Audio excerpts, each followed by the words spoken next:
Hello, everybody, and welcome to Church at Home with Rachel for Friday, the 14th of July. Today it's Feel Good Friday, so I want to talk to you a little bit about things that make us happy, things that make us smile, things that we can do, our hobbies. I know I talked about hobbies before, but I want to in particular about one particular hobby, my husband's hobby. Over here, you can see this Lego kit. This is This Lego kit, of course, is the Titanic. It has several thousand pieces in it, and it is something that my husband has been preoccupied with over the last couple of days as they have been putting in our furnace and our air conditioner and our new water tank, hot water tank. Lego is something that Rob does all the time. It brings him peace. When he's frustrated, it helps him to calm down. When he's bored, it gives him something to do. It challenges his mind, and it's a fantastic thing for him to be involved in. It's an expensive hobby, but he doesn't drink and he doesn't smoke. So this is where his disposable income goes. He's got lots and lots of kits. There's some Indiana Jones kits over here, which he's just begun to collect. There's a Harry Potter train on the table. You can't see it. The Harry Potter train is over here. The house is filled. The basement's filled with Lego kits. And what amazes me, what I love about Lego kits, is that they are creative and there's possibilities. Rob really likes doing the kits that are already, they come with booklets and they tell you step by step how to put it together. And that's a different kind of creativity.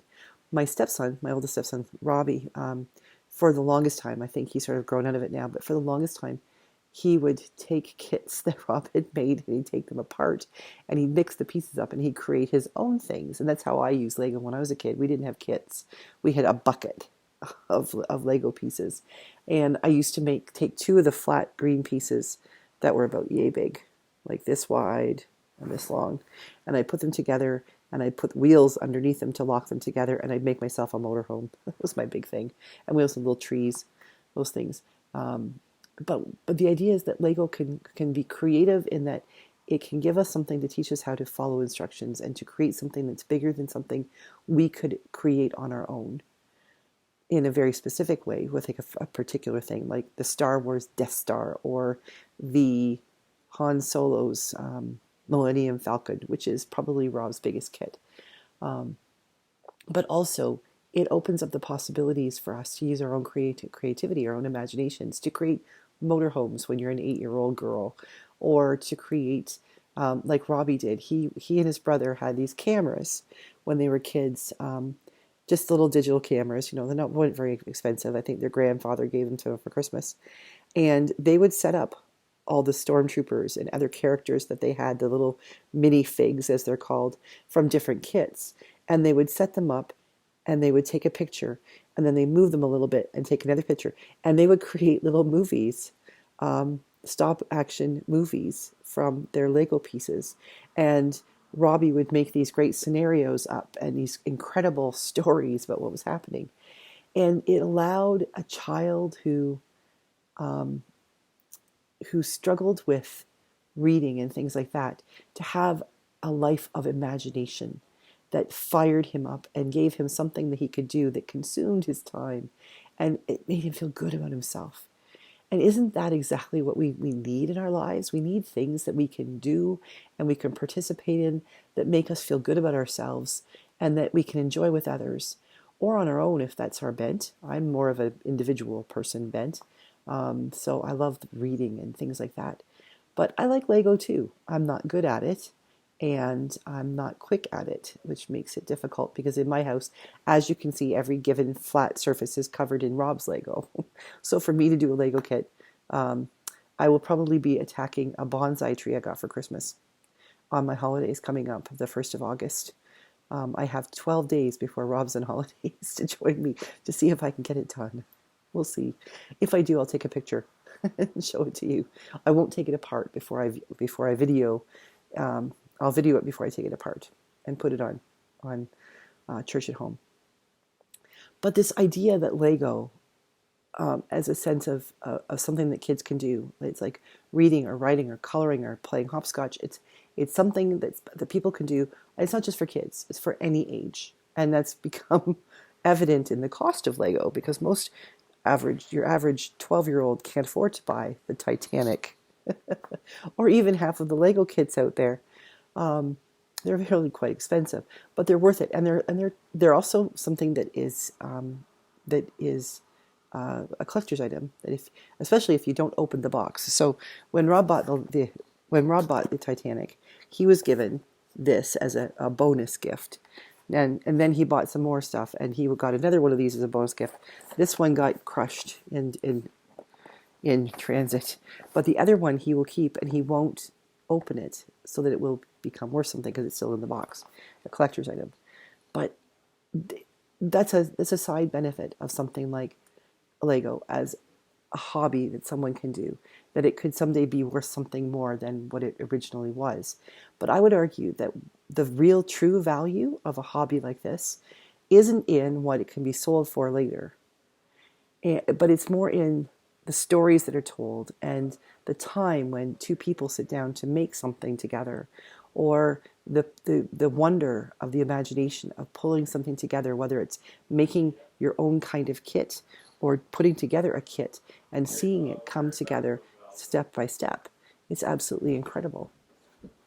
And when we when we participate in something like this, we are given this opportunity to think beyond ourselves, to come out of our shells, to reach out into the world, even if our world is just the size of our living room, and to do something that that shows that we have done something.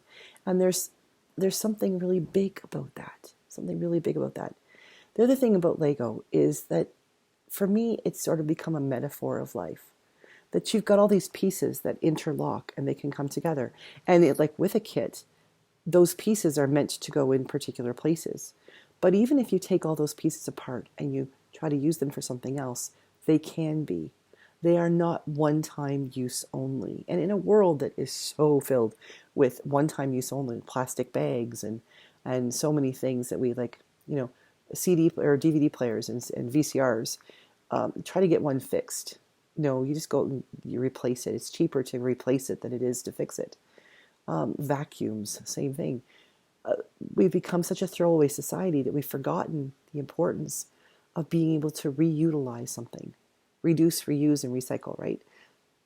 We've forgotten that in our lives, that's important. And with Lego, we are reminded every time you pick up a piece, it can fit someplace else. It can join together with something to make something else. And that is such a great life learning, I think, for people, is to remember that just because something does this doesn't mean it can't also do something else.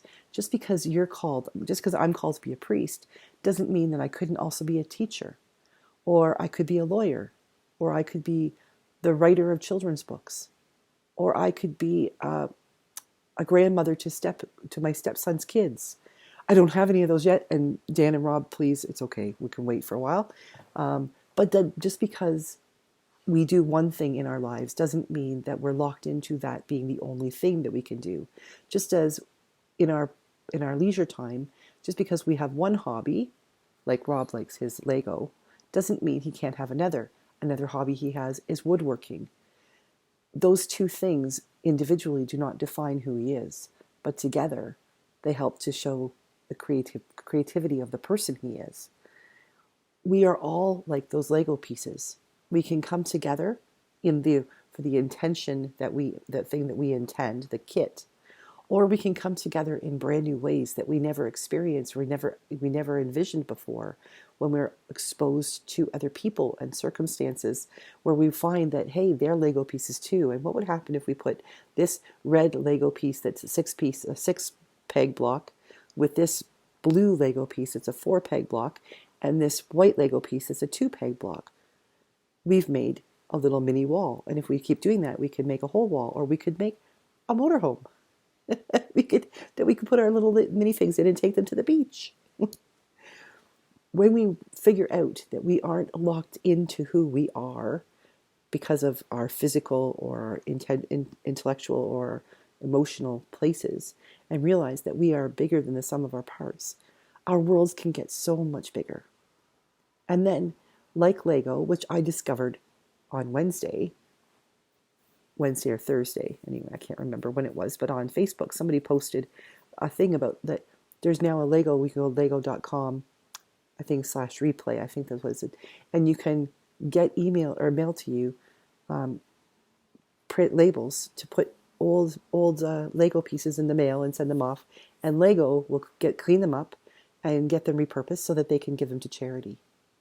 So we'll never give these away, but if we ever wanted to, there are places, Lego itself will give us places where we can contribute. Nothing is ever done. Lego pieces, even when they've come to the end of the life that they were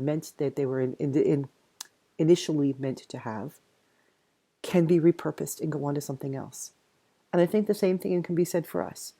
I'm not going to retire for many, many years, but when the time comes, I'm not just going to put myself out to pasture. I can sort of repurpose myself and call up lego.com/replay and say, what can I do now? I can figure out who I am to continue in life. I can repurpose the Lego pieces that are my life. How about you? What is your Lego in your life? Maybe it's real Lego, but what are your hobbies? What are those things that you do that keep you connected? And what are those things that you aren't aware of maybe yet that might connect you to other people? How can you contribute to a bigger picture that hasn't even been imagined yet? I bet you can find incredible ways to be in a new picture, as well as finding ways that you continue to enhance and work on the picture you already have. Thanks for hanging it with me. Thanks for talking about Lego. I will see you again on Monday for Church at Home or Sunday for Gospel on the Go. Have a great day. Have a great weekend. And God bless.